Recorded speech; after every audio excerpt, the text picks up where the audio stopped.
안녕하세요, 수몽입니다. 1020 세대들에게 완전 핫한 SNS 틱톡이라고 들어보셨나요? 월간 사용자만 8억에 달하는 중국의 대표 SNS인데요. 보시는 것처럼 한국에서도 월 이용자 260만에 달하는 대표 SNS고요. 미국에서도 월 활성 이용자 4천만 명을 돌파하고 있는, 무섭게 성장하고 있는 SNS라고 보면 될 것 같습니다. 그런데 이번 7월 7일 미국의 국무장관 폼페이오가 공개적으로 이 틱톡의 사용 금지를 검토하고 있다라고 밝혀서 화제가 되고 있는데요. 만약 중국의 공산당이 여러분의 개인정보를 빼가길 원한다면 틱톡을 써라는 발언을 하면서 사실상 정치적 의도를 노골적으로 드러내고 있습니다. 이런 제재 덕분에 미국의 스냅챗이나 트위터 등 경쟁 SNS의 주가는 기대감에 상승 중인데요. 역시 표면적 이유, 명분은 정보 보안, 국가 안보 위협 등의 보안 이슈지만 본질적으로는 역시 미중 갈등 타겟의 연장선상으로 이전부터 계속 이어져 왔던 화웨이 제재와 같은 이유로 보여집니다. 그래서 이미 지난해 12월부터 미 육군은 전군에 틱톡 사용 금지령을 내린 상황이고요. 6월 말 인종차별, 혐오 표현 방치 등의 이유로 소셜미디어 기업 전반의 광고 보이콧 운동이 본격 확산되면서 파란색 선인 페이스북을 포함한 소셜미디어들의 주가가 급락한 적이 있었는데요. 그럼에도 미국의 틱톡 사용 제재 검토 발표가 더 큰 호재로 작용하면서 소셜미디어 기업들의 주가는 가파르게 상승을 하고 있습니다. 모건 스탠리 역시 미국뿐 아니라 전 세계 곳곳으로 확산되고 있는 이 틱톡의 사용 금지가 이어질 경우 이 소셜미디어 경쟁이 좀 완화될 테니 스냅챗이나 페이스북 같은 소셜미디어 기업들에게 특히 호재가 될 수 있다라고 의견을 내놨습니다. 특히 이번 발표 이후 가장 가파르게 오른 주식이 바로 여기 검은색 선으로 표현되고 있는 스냅챗과 분홍색 선으로 표현되고 있는 트위터인데요. 그 이유도 한번 살펴보겠습니다. 하필 많고 많은 SNS 중에 스냅챗이 더 가파르게 많이 오르는 이유는 뭘까요? 올해만 60% 이상 상승하면서 상장 이후 역사적 신고가 부근에 도달해 있는 상황인데요. 바로 이 스냅챗의 주 사용자가 틱톡의 주 타겟층인 10대 청소년들과 아주 많이 겹치기 때문입니다. 미국 10대들이 가장 좋아하는 소셜미디어를 보면 스냅챗이 1등을 하고 있고요. 물론 최근 들어서는 인스타그램이 가파르게 그 격차를 좁혀오고 있는 상황입니다.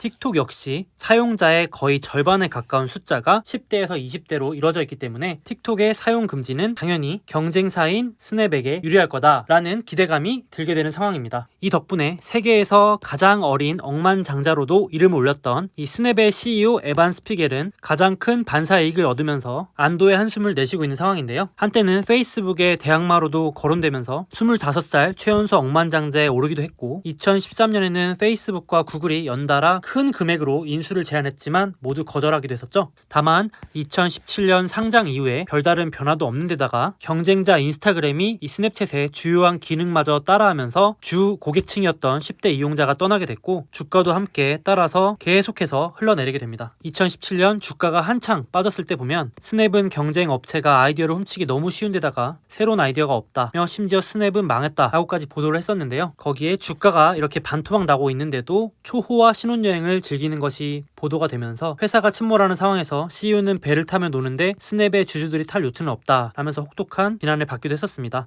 그렇기 때문에 이번 기회로 반등이 이어질지 아니면 기대감에 따른 일시적 상승인지 주의 깊게 지켜봐야 될 것 같습니다.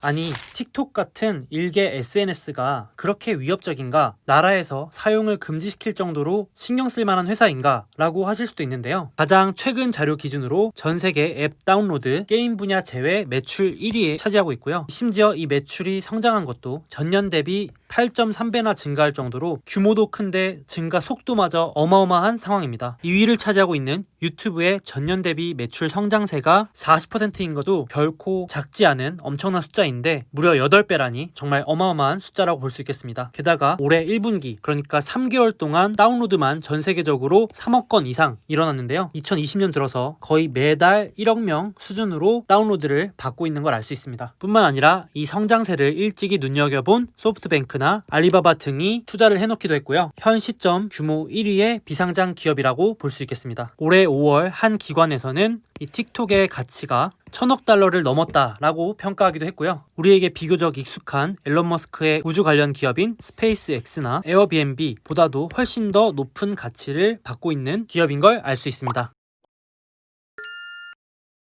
아니, 틱톡 입장에서는 어차피 미국만 견제하면 크게 문제는 없지 않느냐 라고 하실 수도 있는데요. 여기 사진처럼 인도까지 나서서 미국의 소셜미디어를 돕고 있는 상황입니다. 이미 앞선 6월 29일 틱톡의 최대 시장이었던 인도에서 공식적으로 사용 금지가 결정이 됐는데요. 사진처럼 틱톡뿐 아니라 메신저 위챗을 포함해서 중국 관련된 앱 59개가 사용이 금지되었습니다. 물론 표면적인 이유는 역시 개인정보의 보호, 안보 등이었지만 진짜 본질적인 이유는 역시 오랫동안 이어져 온 중국과 인도 간의 갈등이 다시 6월 15일부터 심화됐기 때문입니다. 여기 인도와 중국의 국경 경계선 부근에 오랫동안 갈등, 충돌이 이어져 왔는데요. 전 세계 핵무기 보유국 순위 3위인 중국과 7위인 인도의 군인들이 국경에서 몽둥이와 돌을 들고 싸워서 인도군 20명이 사망하고 중국군 수십 명이 부상을 입었다. 특히 이 국경 분쟁으로 사망자가 나온 것은 1975년 이후 45년 만이다. 하도 이 갈등이 오랫동안 이어져 왔기 때문에 오죽하면 2013년에 전쟁이 일어나지 않도록 국경에서 총을 못 쓰게끔 합의를 한 겁니다. 그래서 어떻게 보면 웃기게도 곤봉이나 막대기, 돌을 들고 싸웠는데 결국에는 또다시 사상자가 나와서 오랫동안 묵혀왔던 갈등이 다시 불거지고 있는 상황입니다. 보시는 것처럼 6월 22일엔 인도의 시민들이 거리에 나와서 시진핑 주석의 사진을 불태우고 있고요. 중국 관련 물품들을 다 짓밟고 불태우면서 시위가 점점 격화되고 있는 모습입니다. 거기에 인도 당국도 공식적으로 아예 중국산 수입품에 관세를 매기는 등의 대응을 하고 있는 상황이고요. 이런 반중 정서가 확산되면서 아예 이 기회에 중국산 수입품, 중국산 서비스나 앱 이런 걸 쓰지 말고 최대한 경제적 독립을 하자 불매 운동까지 확산이 되고 있는 상황입니다. 미국에서도 정치적 이유로 적극적인 제재를 가하고 있는 대표적인 중국의 통신업체인 화웨이도 아예 이번 통신망 구축 사업에서 빼버리는, 배제해버리는 법안을 추진 중인 걸로 발표가 되고 있습니다. 실제로 인도에서 틱톡이나 위챗 같은 중국 앱을 접속하면 이렇게 알람이 뜬다고 합니다. 59개의 앱이 사용 금지다, 이렇게 팝업이 뜬다고 하는데요. 이렇게 인도에서 강력한 제재가 이어지자 틱톡의 CEO가 편지까지 보내면서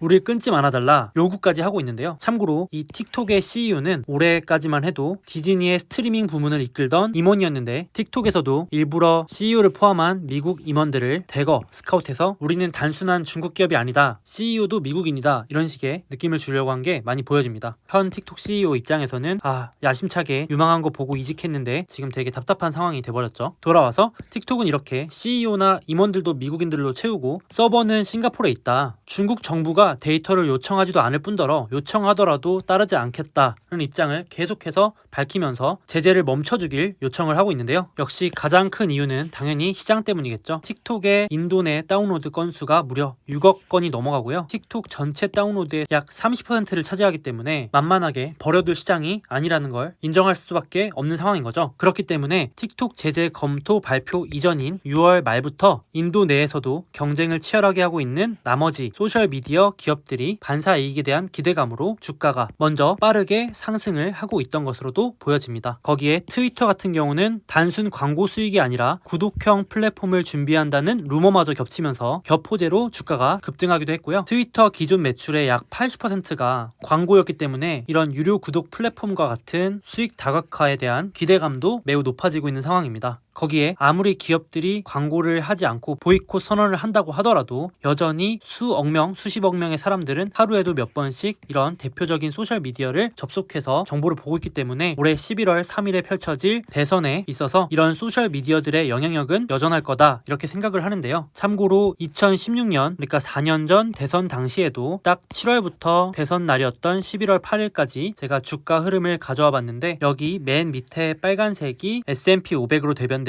미국 주식 시장이고요. 이렇게 변동성이 크긴 하지만 대폭 상승했던 트위터, 그리고 시장 대비 아웃퍼폼하고 있는 파란색 유튜브, 검은색 선 페이스북 등도 시장보다 월등하게 성과가 좋았던 걸 알 수 있고요. 이 당시는 스냅챗이 상장되어 있지 않기 때문에 빠져 있고요. 여기 분홍색 선 글로벌 소셜미디어 기업들을 모두 모아놓은 대표 ETF인데 역시 이것도 시장을 아웃퍼폼한 걸 알 수 있습니다. 그러니까 만약에 지금처럼 틱톡의 제재가 계속해서 이어지면서 11월 대선에 대한 기대감까지도 더해진다면 여기 스냅챗이나 트위터, 유튜브를 가지고 있는 알파벳, 인스타그램을 가지고 있는 페이스북 등이 대체적으로 시장보다 더 나은 성과를 보이지 않을까, 이렇게 생각을 하고요. 만약에 이 개별 기업들을 고르는 게 어렵다고 하면 이런 소셜미디어 기업들을 모두 포함해 놓은 대표적인 소셜미디어 ETF SOCL에 투자해도 나쁘지 않은 방법으로 보여집니다.